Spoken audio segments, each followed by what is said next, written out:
Is the ocean haunted? When we look into its depths, into the crushing, absolute darkness of the abyss, we feel a sense of timelessness. We feel that this is a place that has no time. It is a cold, static museum of before.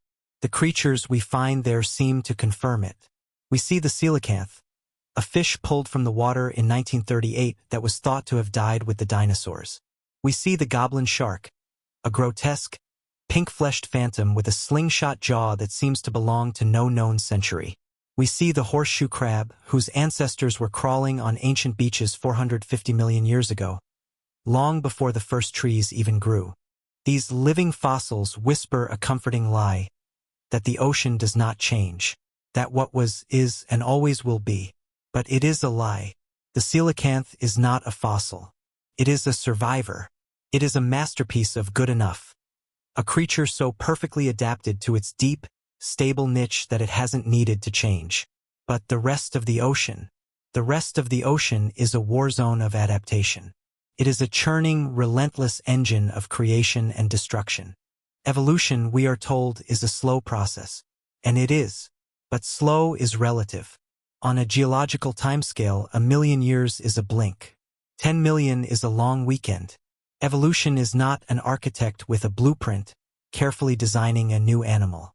It is a blind, frantic sculptor, hammering away at a block of marble in total darkness, reacting only to the cracks that appear. The cracks are the pressure, evolutionary pressure, a change in temperature, a new predator, a food source that disappears. These pressures are the chisel, and the chisel never, ever stops. The monsters we know and love, the monsters that populate our nightmares, were all creations of pressure. The mighty megalodon, a shark the size of a school bus? It was not inevitable. It was a reaction. It evolved because the ocean of its time, the Miocene, was teeming with a new, abundant and idiotic food source. Slow, blubbery, first-generation whales. The pressure and all-you-can-eat buffet created a niche. Megalodon was simply the animal that evolved to fill it. And when the pressure changed, when the planet cooled and those easy-to-eat whales vanished, the niche closed. And Megalodon, the greatest predator our world has ever known, vanished with it. It was a monster for its time. This is the key. To predict the monsters of the future, we do not need a crystal ball. We do not need to gaze into the void. We need to look at the chisel. We need to identify the new, unprecedented pressures that are hammering our oceans right now. The pressures of today are the blueprint for the monsters of tomorrow. We are living in a moment of profound, violent change. We ourselves are the pressure. We are the ones creating the new cracks in the marble. We are setting the stage for the next evolutionary act. And as we look at the rulebook we are writing, a terrifying and wondrous picture begins to emerge. The ocean of the future, the ocean of 10 million years from now, will be populated by creatures that would make a megalodon swim in fear. It will be an ocean of monsters. And we are the ones building their cradle. The ocean is a machine, a vast, planetary-scale machine that runs on chemistry and temperature. For millions of years, that machine has been stable. But we have just thrown a handful of wrenches into the gears. The machine is beginning to shudder, to smoke, to break down. And from this breakdown, new rules are being written. The monster makers are already at work. The first wrench is heat. Our planet is warming, and the ocean has absorbed over 90% of that heat. This isn't just a problem for polar bears. This heat is fundamentally changing the water's physics. And the most terrifying change is the one we cannot see. The ocean is losing its breath. Warm water cannot hold as much dissolved gas as cold water. It's the same reason a can of soda goes flat in the sun. As our oceans heat up, they are suffocating.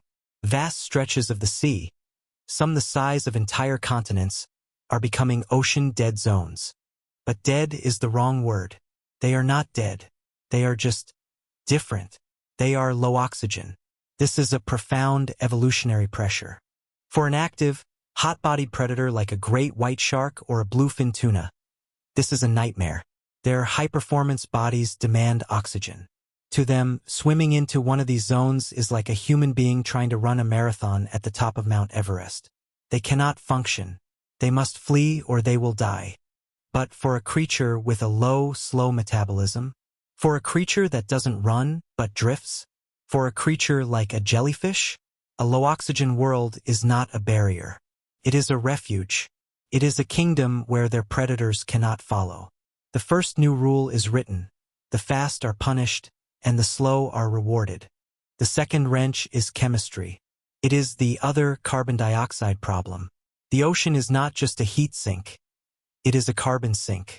It has absorbed nearly a third of all the CO2 we have pumped into the atmosphere. And in doing so, we have triggered a simple, relentless chemical reaction. Carbon dioxide plus water equals carbonic acid. We are, quite literally, acidifying the entire global ocean.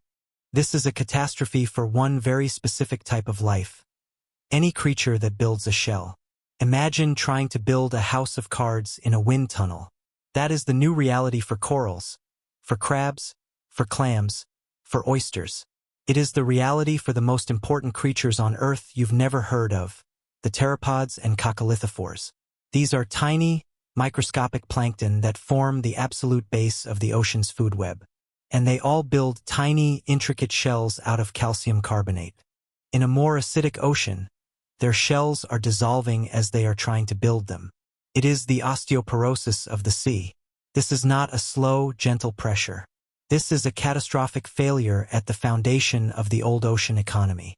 The crunchy things, the things that form the base of the entire food web, are in mortal peril. The second rule is written: the hard are broken, and the soft will inherit the earth. The third wrench is something entirely new. Something the planet has never seen in its 4.5 billion year history. It is plastic. We have, in the span of a single century, introduced a new, non-biological geological layer to the planet. It is not just the Great Pacific Garbage Patch. That is a misconception. It is a global soup. Trillions upon trillions of microplastic particles, suspended in every cubic meter of water, from the surface to the Marianas Trench. This is not just pollution. It is a habitat. It is a new artificial substrate, a vast, floating plastic continent for microbial life. And life is already adapting. Bacteria are clinging to it. Fungi are growing on it. It is the plastic sphere, a new biome created by us. And where there is a biome, there will be life. Where there is a new foundation, something will evolve to stand on it. Heat, acid, plastic, and finally, the fourth great pressure, absence. We are fishermen. We are the greatest predators this planet has ever seen. And with our nets and lines, we are performing a global-scale niche emptying. We are pulling the ocean's executives and middle management out of the system. The tuna, the cod, the marlin, the sharks. We are removing the old guard. Evolution abhors a vacuum. It hates an empty job. The niche of large, active midwater predator is now open for applications. The job of top apex predator is becoming available. The stage is set. The old world is failing. The old foundation is crumbling. The old kings are being dethroned. A hotter, breathless, acidic, plastic-filled, an empty ocean is not a dead end. It is a new beginning. It is a new rulebook. And the first creatures to read it are already preparing for a revolution. Forget the teeth. Forget the claws. Forget the shadows in the deep. The revolution that will build the new monsters of our planet will not start with a hunter. It will start with the hunted. It will start at the bottom. To understand the monsters of tomorrow, you must first understand the food of tomorrow. The entire engine of life in the sea, from the smallest shrimp to the largest whale, is built on the energy captured by plankton. For eons, that foundation has been built on the crunchy plankton, the coccolithophores and diatoms, the ones that are now dissolving in our new, acidic sea. As they struggle, the vacuum they leave is being filled. The meek are inheriting the sea, and the meek are gooey. We all know them. We see them washed up on the beach, transparent, harmless-looking blobs. We call them jellyfish. For us, they are a nuisance, a sign of a sick ecosystem. But we are looking at them with the bias of an old world. In the new ocean, jellyfish are not a plague. They are the answer. A jellyfish is a perfect survivor for the world we are building. It has no shell to dissolve. It is immune to acidification. It has a vanishingly slow metabolism, meaning it thrives in the breathless, low-oxygen zones that kill its competitors and predators. As the crunchy plankton die off, the gelatinous zooplankton, the jellyfish, the salps, the ctenophores are exploding. This is the great gelatinous bloom, a global, seasonal, permanent event.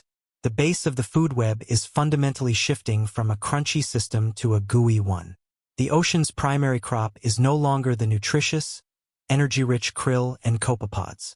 The new crop is the jellyfish, an endless, shimmering, global buffet of low energy, but incredibly abundant, gelatin. Any new predator must be able to survive on this new food. But there is another foundation being laid, a more alien one. It is the plastic sphere. That floating, global soup of microplastics is not just inert garbage. It is a substrate, and life finds a way. Right now, in our own time, bacteria are evolving that can eat it. We have found them. Ideonella sicyensis, a microbe discovered in a Japanese recycling plant, has evolved an enzyme, a biological key, that can unlock the complex chemical bonds of PET plastic. It eats our water bottles. That is a random mutation in a recycling plant. Now, imagine that pressure applied to the entire global ocean for 10,000 years. 1,000,000 years. Plastic is just a hydrocarbon, a long chain of carbon and hydrogen. In other words, it is food. It is an energy source, just locked in a very complex box. And evolution is the greatest safecracker in the universe. It is inevitable that life will unlock this box. The microbes that do so will have access to a food source that no one else can touch. A food source that we have conveniently, accidentally, supplied in inexhaustible quantities. This is the birth of plastiplankton, a new microbial foundation for a food web that has never existed before in the history of the planet. This is the new menu for the future ocean. The primary producers are no longer just the plants of the sea. The new foundation is twofold: vast, continent-spanning blooms of low-energy jellyfish, and a rich, energy-dense, oily soup of plastic-eating microbes. The table is set. The dinner bell is ringing. Now, who's coming to eat? Imagine a new continent rising from the waves. A continent made not of rock, but of opportunity. This is the new ocean. The old middle class of fish, the cod, the mackerel, the herring are struggling. Their food is disappearing. Their water is suffocating. But the new food, the jellies and the plastiplankton, is booming. This is the gelatinous age, and it is looking for its new middle management. The help wanted sign is hanging in the water. Wanted, mid-level predator, must be able to hunt in warm, low-oxygen water. Must enjoy a diet of jellyfish. Must be able to tolerate mild acidity. No experience necessary. Apply within. Who applies for this job? The first candidates are the specialists that already exist. We look at the bizarre ocean sunfish, the mola mola, a creature that looks like a giant swimming dinner plate. We see the leatherback sea turtle, a living dinosaur that endures epic migrations, its gullet lined with spines, all to hunt its primary prey, jellyfish. These creatures are the pioneers. They are already adapted to the gooey buffet. But they are slow, cumbersome. They are the old guard, barely hanging on. The descendants are what we are interested in. The new opportunists. Let's picture a fish. Perhaps a descendant of a mackerel. A fish known for its speed and schooling behavior. Today it eats small fish and krill. But its food is gone. Its cousins, the ones that randomly start feeding on the now abundant jellyfish blooms, survive. The ones that stick to the old menu die. This is the chisel of selection. Generations pass. 10,000 generations. 100,000. This new mackerel descendant changes. It loses its heavy, energy-expensive scales, developing a smooth, leathery skin to cut through the water with maximum efficiency. Its eyes, less useful for hunting near-transparent prey, shrink. In their place, its lateral line, the organ that feels pressure and electrical signals in the water, becomes hyperdeveloped. It can feel the faint, nervous contractions of a jellyfish swarm from a kilometer away. It no longer looks like a mackerel. It is something new. A slime striker. These creatures hunt in vast, flickering swarms, not of hundreds, but of hundreds of thousands. They are the new schooling fish of this future ocean, scything through the global jelly blooms, a wave of synchronized mouths. They are not just surviving on the new, gooey food source. They are thriving. They have become the new, ubiquitous mid-level prey. But what about the other foundation? The richer, stranger food. The plastiplankton? This food source is microscopic, oily, and floats in the great gyres. What eats microscopic floating food today? Filter feeders. The gentle giants. The whale sharks, the manta rays, the great baleen whales. Let's take a manta ray. It is already a perfect filtering machine, an acrobat of the sea, gliding through plankton blooms with its gill rakers wide. But its rakers are designed for krill and copepods, the crunchy stuff. The new plastiplankton is smaller, chemically different. The manta's descendants must adapt or starve. A million years pass. A new creature glides through the old Pacific gyre. It is a descendant of the manta, but it is larger, sleeker, and a strange chemical sheen black. We call it the plastic harvester. Its gill rakers are no longer simple combs. They are an intricate, fractal lattice, fine as spider's silk, capable of filtering particles on a microbial level. Perhaps they even generate a faint bioelectrical charge, an electrostatic web that attracts the oily plastiplankton right out of the water column. This creature doesn't just filter the water. It harvests it. The great garbage patches of our time are no longer patches of garbage. They are the great pastures, rich, teeming, microbial prairies. And the harvesters are the new megafauna, the new bison, grazing in silent, dark herds. They grow enormous, fat and energy-rich, on a diet of our civilization's leftovers. The ocean is no longer empty. The middle is full. We have the new grazers, the massive, sleek harvesters. We have the new mid-level hunters, the swarming, hypersensitive slime strikers. The table is set. The feast is ready. Now the real monster can evolve. Now someone comes for the hunters. There is a throne in the ocean, a throne of bone and cartilage, built by 50 million years of shark evolution. It is the throne of the apex predator. It is the seat of the orca and the great white. And that throne is now empty. The old kings are dead or dying. The sharks and the whales, the warm-blooded, air-breathing, oxygen-guzzling rulers of the old regime, are failing.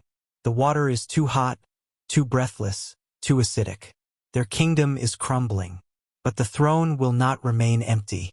The job of top predator is the most coveted prize in all of evolution.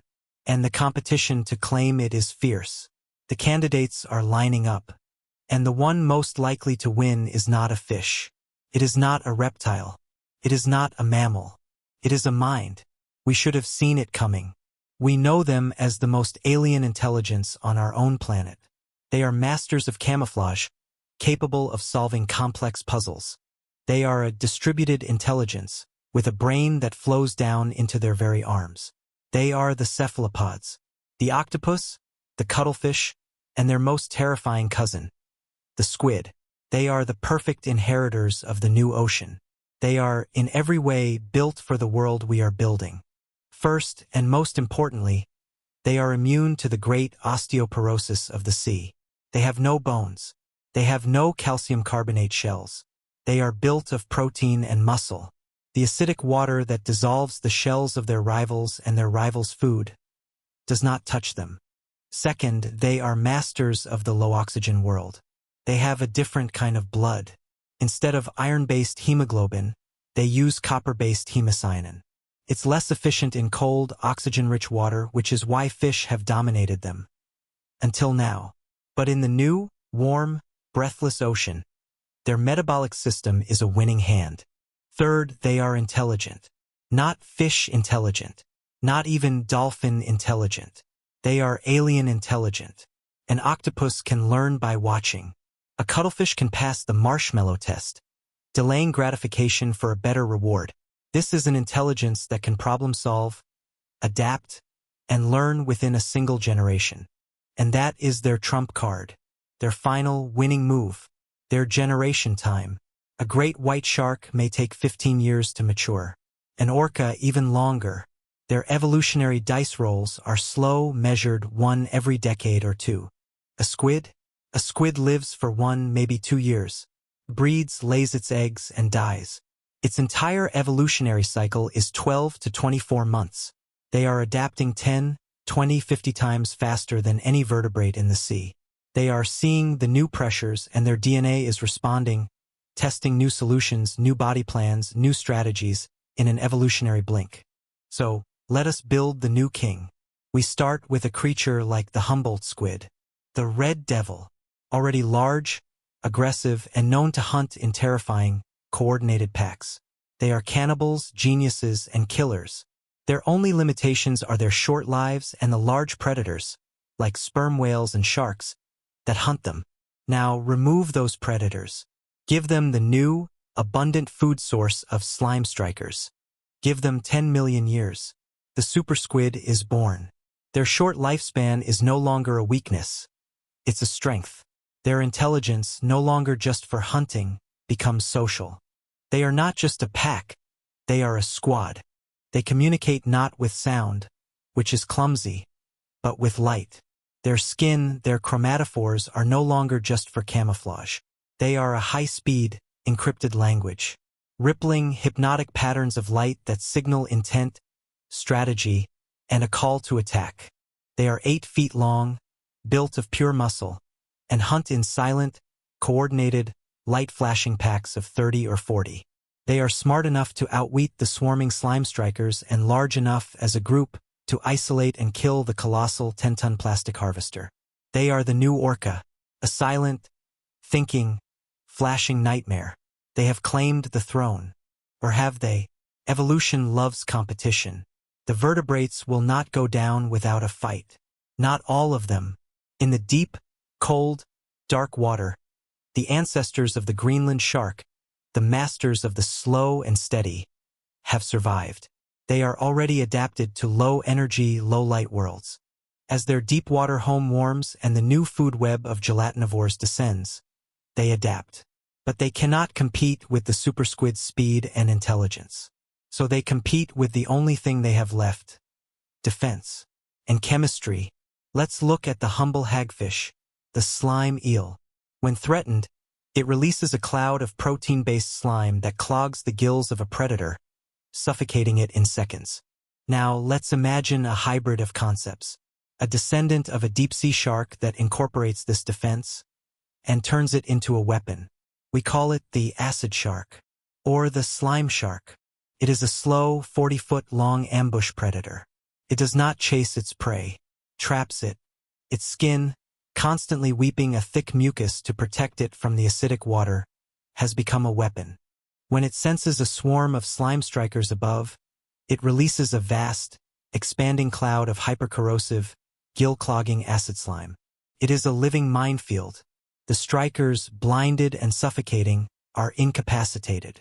The slime shark then rises, slowly, methodically, to consume its trapped prey. It is a monster born of chemistry, a brute force survivor. The throne is not settled. The future ocean is a new war. A war between the new blood, the hyper-intelligent, fast-evolving invertebrate, and the old guard, the vertebrate survivor that has learned to weaponize the very poison that is killing its cousins. Let us, for a moment, become ghosts. Let us drift forward in time. Not 100 years, not 1,000, but 10 million years. The age of man is a thin, strange-colored line of sediment in the rock. Our cities are dust. Our satellites are space junk. We are now ghosts in the future ocean. What do we see? We float over the vast, shimmering expanse of the great Pacific pasture. The water is hotter, glacier. The sun beats down. And there, moving silently through the microbial haze, is a herd of plastic harvesters. Each one the size of a whale, their black, sleek bodies gliding as they graze on the plastiplankton. They are the new leviathans. In the middle distance, The water flickers, as if struck by light. It is a swarm of slime strikers, 1,000,000 strong, a living, silvery river, darting through a vast, shimmering bloom of jellyfish. And then, from the deeper water, the ghosts arrive. A flash of pale blue light. Then another, a quarter-mile away. A reply. A ripple of emerald green. A complex pattern of deep crimson. It is the super squid pack. They are communicating. They are flanking the herd. They have targeted a young harvester, separating it from its mother. The lights flash in a blinding, hypnotic strobe. The pack closes. The water boils for a moment in a cloud of ink and specialized, enzyme-based venom. And then it is still. The pack, the new wolves of the sea, feed. This world is not dead. It is not a wasteland. It is horrifying. It is alien. It is beautiful. And it is balanced. It is a new ecosystem, functioning perfectly, built on the scraps of our own. The monsters we have imagined are not monsters at all. They are just the new inhabitants. They are the survivors. Evolution is a fact. It is a process. It is a reaction to pressure. And we are the pressure. We are the architects of this new world, whether we intended to be or not. We think we are destroying the ocean. We are not. The ocean as a body of water will be fine. Life will be fine. We are not destroying life. We are terraforming it. We are pushing the planet with all our heat, our acid, and our plastic into a new state. And that new state will have life. It will have producers. It will have grazers. And it will absolutely have monsters. It will just be a life that we do not recognize. A life that has no memory of us. Let us look one last time at the coelacanth. The living fossil. It survived the asteroid that killed the dinosaurs. It survived by hiding, by finding a tiny, stable corner of the world that didn't change. But we are not an asteroid. An asteroid is a single, violent event. We are a geological era. We are a slow, relentless, global pressure. We are changing everything. The surface, the deep, the poles, the very chemistry of the water. This time, there is no place to hide. The creatures we've described tonight are speculations, hypotheticals, but the pressures that are forging them are not. The warming is real. The acidification is real. The plastic is real. The great emptying of the seas is real. The monsters of the future are not a question of if. They are a question of which. And as we stand in our own time, looking out at the ocean, at the plastic washing up on the shore, at the heat rising from the waves, and at the profound, growing silence where the great whales and sharks used to be, we are forced to ask a final, haunting question. Are we just clearing the way? Are we the asteroid? And are we, with our own hands, building a world where the only thing that can possibly survive is a monster?